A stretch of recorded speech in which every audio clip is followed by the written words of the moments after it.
પાટીદાર અનામત આંદોલન સમિતિના હાર્દિક પટેલની સૌથી નજીક યુવા નેતા અલ્પેશ કથિરિયા અને ધાર્મિક માલવિયા ભાજપમાં જોડાઈ ગયા છે। સુરતના વરાછા સ્થિત માનગઢ ચોક ખાતે કાર્યક્રમનું આયોજન કરવામાં આવ્યું હતું, જેમાં સી.આર. પાટીલ, પ્રફુલ પાનસેરિયા સહિતના મોટા નેતાઓ હાજર રહ્યા હતા। સી.આર. પાટીલે ભાજપની ખેસ પહેરાવીને અલ્પેશ કથિરિયા અને ધાર્મિક માલવિયાનું ભાજપમાં સ્વાગત કર્યું હતું।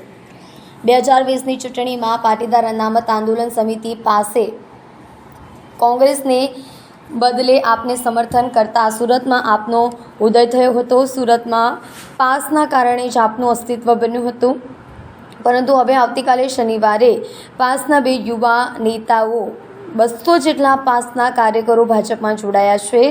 ભાજપ પ્રદેશ પ્રમુખ સી.આર. પાટીલની હાજરીમાં વરાછા વિસ્તારના એક સંમેલનમાં પાસના નેતાઓ અને કાર્યકરો ભાજપમાં જોડાઈ ગયા છે। આગેવાન અને કોંગ્રેસ નેતા હાર્દિક પટેલ ભાજપમાં જોડાયા હતા, ત્યારે આ બંને સાથીઓ ભાજપમાં જોડાશે તેવી અટકળો લગાવવામાં આવી હતી। જોકે ત્યારે તેમણે આપ છોડવાનો ઇનકાર કર્યો હતો। જોકે હવે હાર્દિક પટેલ ધારાસભ્ય બની ગયા છે, ત્યારે હાર્દિક પટેલે જ આ બંને નેતાઓને ભાજપમાં જોડવા માટેનું ઓપરેશન પાર પાડ્યું હોવાનું ચર્ચાઈ રહ્યું છે।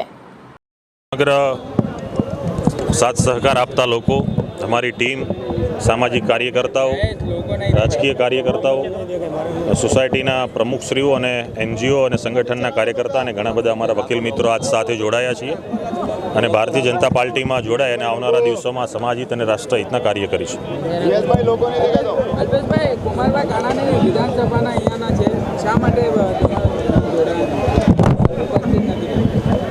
પાર્ટી સ્તરનો કાર્યક્રમ છે। પાર્ટીએ જે લોકોને હાજર રહેવાનું હશે તમામ લોકોને સૂચના આપી છે।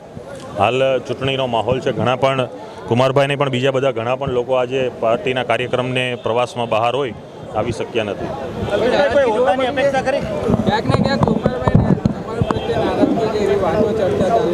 પાર્ટીમાં કોઈ નારાજગીનો પ્રશ્ન નથી। પાર્ટીની જે બાબત છે પાર્ટીના સંકલનથી થતી હોય છે। ચૂંટણીના સમયમાં દરેક લોકો અલગ અલગ વિસ્તારમાં હોય, એક મંચ ઉપર આજ ઘણા બધા લોકો આવી શક્યા નથી। હાલ પાર્ટી લોકસભાના કાર્યમાં વ્યસ્ત છે। પાર્ટીને જ્યાં પણ કાર્યકર્તા તરીકે જરૂર હશે ત્યાં અમે કાર્યકર્તા તરીકે અમારી ફરજ બજાવીશું અને પાર્ટી આવનારા દિવસોમાં કોઈ જવાબદારી સોંપી છે તો જવાબદારીનું પણ સનિષ્ઠાથી વહન કરીશું। અલ્પેશભાઈ, એવું તો શું પરિવર્તન થયું કે એક સમયે તમે ભાજપની સામે હતા, હવે ભાજપની સાથે છો?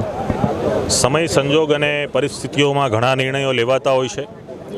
અમારી જે લડાઈ હતી એ લડાઈ અમે સમાજની મજબૂતાઈથી લડ્યા। સમાજને અનામત મળ્યું, સમાજને ઘણા બધા લાભો મળ્યા, સમાજને યોજનાઓનો આ લાભ મળી રહ્યો છે।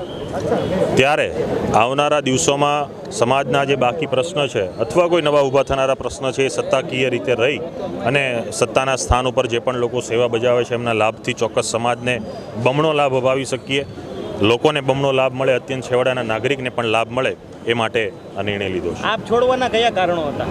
આપ છોડવાનું કોઈ મારા વ્યક્તિગત કારણો નથી, કોઈ પણ મતભેદ નથી।